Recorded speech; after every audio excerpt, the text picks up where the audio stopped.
इस कार्यकाल के जो रविंद्र सिंह जी राठौड़ वो हमारे साथ हैं, उनसे बातचीत करेंगे कि जैसे इस कार्यकाल के अंदर आज तीन साल का कार्यकाल निकल चुका है, 3-4 साल का, लेकिन इसके अंदर इन्होंने क्या विकास करवाया ग्राम पंचायत निम्बोला विश्व में और आसपास के जो रेवेन्यू विलेज गाँव हैं उनके अंदर।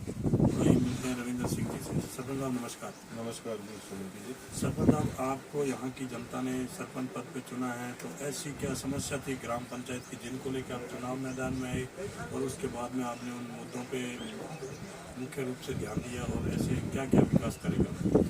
देखो जी, ये मेरा दूसरा कार्यकाल जी। इससे पहले 2015 के अंदर मेरी वाइफ मनगांव सरपंच थी जी।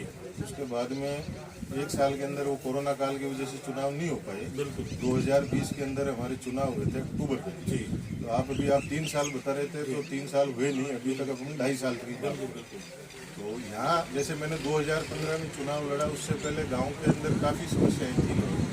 पानी संबंधी समस्या थी, स्कूल संबंधी समस्या थी, नए युवाओं के लिए जैसे खेल मैदान बनाना, उनके बच्चों के लिए व्यवस्था करना है, ग्रेवल जो सड़कें हैं वो है, ये प्रॉपरली हमने काफ़ी करवाया। जैसे मेरे कार्यकाल पिछले 15 के अंदर 16 के अंदर मैंने एक राजस्व विलेज भी बनाया, जो हमारे पहले 3 गांव थे, अभी 4 गांव हो गए। खर्चावास जिसको कहते हैं, नया रेवेन्यू विलेज वो भी गठित करवाया।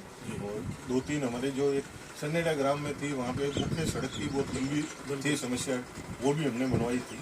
डामर सड़क भी बनवाई थी, और भी काफ़ी काम है ग्राम पंचायत में कराए और दोबारा भी करवाया। आज मेरे सारे स्कूलों के अंदर व्यवस्थित है, पानी की व्यवस्था है, शौचालय संबंधी व्यवस्था है, नरेगा प्रॉपर की व्यवस्था है, सब लोगों को रोजगार भी मिल रहा है, कोई ऐसी कोई समस्या नहीं है। तो यहाँ की जनता ने, या मेरे गांव के और पूरी निम्बोला की जनता, ग्राम पंचायत के लोगों ने दोबारा मेरे को सरपंच बनने का अवसर दिया, इसलिए उनका भी मैं बहुत बहुत धन्यवाद करता हूँ। बिल्कुल। तो सर, यहाँ जैसे पेयजल की स्थिति कैसी और पेयजल के लिए आपने क्या किया? नहीं, पेयजल की स्थिति की बात करें तो यहाँ पे एक्चुअली ज्यादातर हमारे हैंडपंप ट्यूबवेल ही है। बिल्कुल। अभी पाइपलाइन जल जीवन मिशन से भी डल रही है।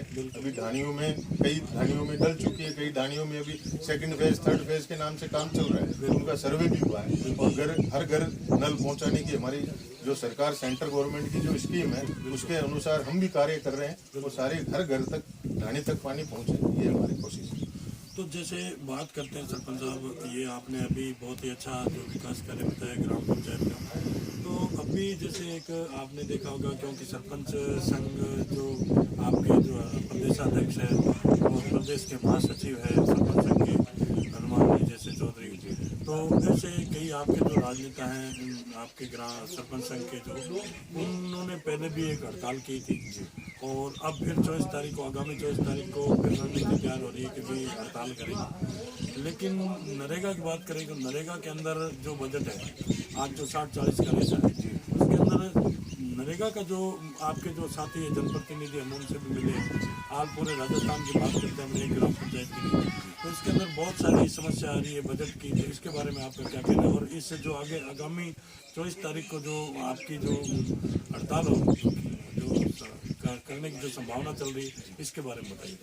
अभी हमारे जिला अध्यक्ष के महोदय से जो निर्देश हमारे सभी सरपंचों को जो प्राप्त होगा, उस हिसाब से हम इसका विरोध भी करेंगे और सरकार से मांग भी करेंगे। इससे पूर्व में भी हमने सरकार के खिलाफ आंदोलन भी किया था, नागौर सरपंच संघ ने भी किया था, पूरे राजस्थान सरपंच संघ ने भी विरोध किया था और हमारी मांगों के ऊपर विचार भी हुआ था।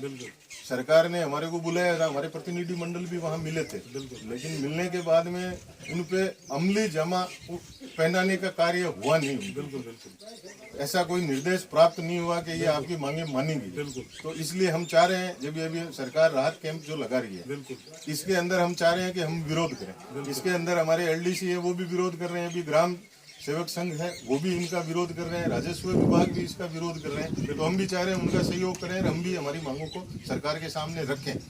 अब स्थिति ये है, 60-40 का जो रेशो चल रहा है, उसमें सेंट्रल गवर्नमेंट से तो पैसे आ जाते हैं, यहाँ से देने में पता नहीं क्या ढिलाई है जो हमारे को प्रॉपर नहीं मिल पा रहा। एक सरपंच से उम्मीद की जाती है, अब ठेकेदार से काम करवाते हैं हम, तो ठेकेदार बिना पैसों पे काम कैसे कर पाए? ये आप भी समझते हो इस चीज को। अब 2-2 साल तक किसी ठेकेदार को हम कहते हैं भाई तू माल पहुंचा, वो ठेकेदार माल पहुंचा देता है, हम उससे कार्य करवा देते हैं, लेकिन वो ठेकेदार फिर वापिस उससे माल मांगते हैं तो वो देने में आनाकानी करता है, कहता है कि मेरे पैसे पहले वाले ही नहीं है।